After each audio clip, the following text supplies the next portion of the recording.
Est-ce qu'on peut parler du prince de Belgique, du roi du R&B rap francophone, du mec que Drake et The Weeknd jalousent, du mec le plus petit qui mériterait de faire 1m90, mais même pas, il en a pas besoin tellement il est fort. Je parle évidemment de Hamza, et Hamza qui vient de sortir son dernier album. J'aurais pu parler du dernier album, je l'ai pas assez écouté, mais franchement il est excellent pour première écoute.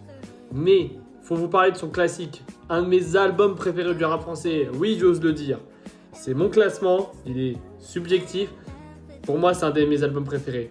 Pour moi, même le meilleur album de rap belge. Je parle évidemment de 1994 de Hamza.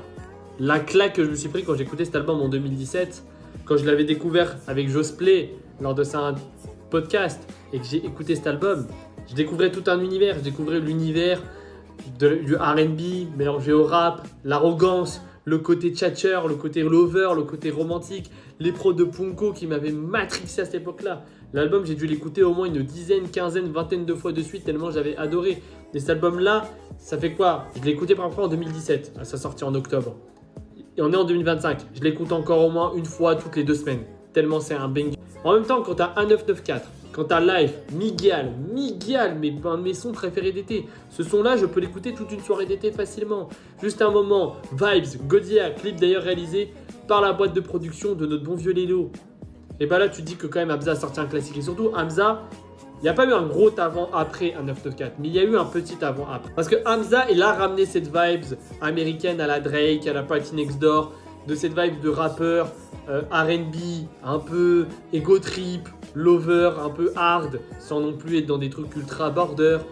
Et ce côté nonchalant, que je trouve qu'il lui va super bien.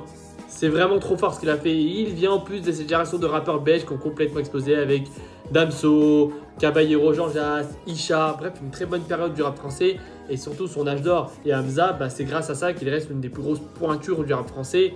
Et que oui, il a sorti d'autres classiques avant comme Zombie Life, H24, Santa Sauce. Mais pour moi, l'album qu'il faut retenir de Hamza, c'est 1994. Et pour moi, ce sera son classique à jamais dans sa carrière. Donc Hamza, je sais pas si tu tomberas sur la vidéo frérot, mais franchement merci pour cet album, merci pour cette mixtape, parce que je dis album mais c'est une mixtape.